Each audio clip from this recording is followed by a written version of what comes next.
Hey guys, in this video we would like to talk about the importance of not comparing yourself to your siblings when it comes to music lessons. And we have here Mr. Juan, and for us it's important, we both have siblings, and we both probably learn how to share a little bit because of our siblings. Kind of. And one of the things that for us is important to share is that process of starting with your sibling. When I started music lessons, which my first instrument was actually organ, my brother also started drums, and it was fairly at the same time. And for whatever reason, I think we were not too competitive because I think we have very different teachers. We're not in the same school. But one thing that is interesting for us, I would say about maybe a little bit less than half of our students are siblings that start at the same time. Sometimes they start at the same time in the same instrument, in the same group class. So those things can get really competitive because not only you're both playing piano, but your sibling is next to you in the class or next to you in the guitar class. And we were talking before about, I guess, the experiences with our siblings. And for example, I remember when I was growing up, my brother, which is about almost 4 years older, he had this baseball league. And the baseball league was super cool. They had this charts and almost this way of playing with each other. It was like a neighborhood type of thing, but it was very cool. And I remember that they were nice enough to let me play, but I was a lot younger, so I was the youngest one. And when I would play and I would, get going, it was very like, like everyone would be like, let's help him out. There's a big difference if someone is 7, 8, 9, that if they're 15. The development, especially when it comes to learning, is huge. So for us, it is super important to address that because unfortunately we have had, and I think we probably have had this as well, we have had siblings that are younger quit music and quit lessons because of the pressure and because of the comparing themselves.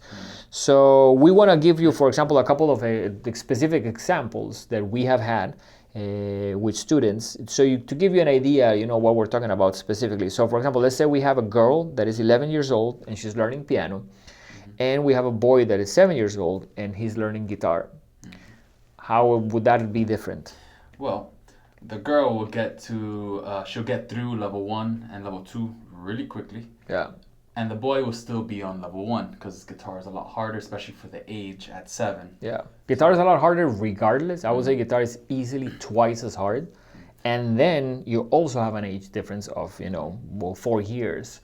So those two things combined are going to be big. Also, and this is on the way that we operate, we have levels 1, 2, and 3. We're working on getting level 4. And the levels are not necessarily perfectly next to one another. So finishing level 1 in piano is not necessarily identical in development than level 1 on drums. We're trying to make it as even as we can, but they're different instruments and we're trying to develop different techniques. So on that, there's a change. Now, let's say another example. We have a boy that is 13 and a girl that is 7 starting lessons at the same time. So the girl is doing drums and the boy is doing guitar. So what are we talking there? The boy doing guitar that's older is going to pick it up a lot quicker because the mentality is already there, the muscle memory, everything's there. And the little girl at 7 is going to struggle with her coordination. Yeah. So really, really critical. I think it's a conversation that's part of the reason that we want to do this video. But it's a conversation that I have had multiple times with my students. Unfortunately, we have had students quit because of this, but I think it's also probably important to have the parents reinforce this and say it's normal. It's normal for your brother, which is 4 years older than you, to go a lot faster in life. Later on it gets to the point that they can drive and you can't. They can go to the movies, they can do things that it's part of life, and I went through that. I know, and we all did. and I think it's a cool part of life too. Because one thing, and I tell this to my students, when you become an adult, it's almost like you get equalized. Yeah, even playing field. Yeah, because when you're both adults and you both have your life and your work and your even your own families, that's what's the competitiveness by then? I mean, you can keep being competitive with your siblings probably forever if you wanted to. But for what? But yeah, at that point, it's almost like I would hope that we're trying to be happy and not competitive. And we wanted to talk about the importance, because this is also something that I see, and it's actually pretty cool. You have cooperation and you have competition. So you have the competitiveness, but you also can have the older sibling helping.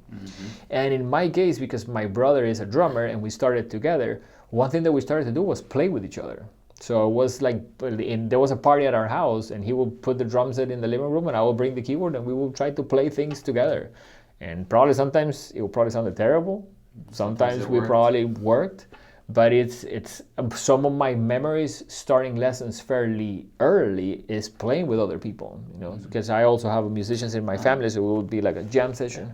And the same for me. I mean, when I started learning how to play the piano, my sister had already been playing piano for years. Yeah. And she just taught me a little trick, and I took off with that. So it helps. Yeah, yeah. So I guess definitely it's very cool to be able to cooperate with your siblings and have them learn and teach you a little bit. I think that one of the critical things is being patient. You know, music takes time. I think a lot of people have expectations that may be unrealistic. You know, they wanna. We even get this every now and then. People ask either over the phone or when us as teachers, how long is it going to take to do this, to do that, to learn this? And it really depends, you know. I think we as musicians, you keep learning for the rest of your life, so it's not like you get done. But at the same time, it's important to be patient. It's a process. It's hopefully an everyday thing. And I think one of the coolest things of having a sibling is that you also would probably have the opportunity to share music, to later on go to concerts. You know, it's the love for music is I guess one of the coolest things about music. Music can unite people that don't even speak the same language. Yeah. And you can get on stage and you can play with someone. And I have done it. I don't know if you have done it in your career. I've done it a couple times that like the musical director spoke English, but everyone else didn't, and you're trying to, you know. But when it comes to playing, you literally can communicate. You know, the music is the same language. Music unites. Yeah. You know, and at least for me, with my family, we'll play. Me and my sister will actually play together. Yeah. There are rare times, you know, I'll play the piano and she'll sing. Yeah. And boom, the whole family's together, so it's pretty nice. Yeah. So we want to encourage you guys to be patient with yourself, patient with your siblings if you have some. And parents, please help us have this conversation with your kids, because we believe it's an important one. It breaks our heart to see a younger sibling quitting. And even the couple of times that I have known specifically they were quitting because of that, we can't undo the competitiveness maybe in that case.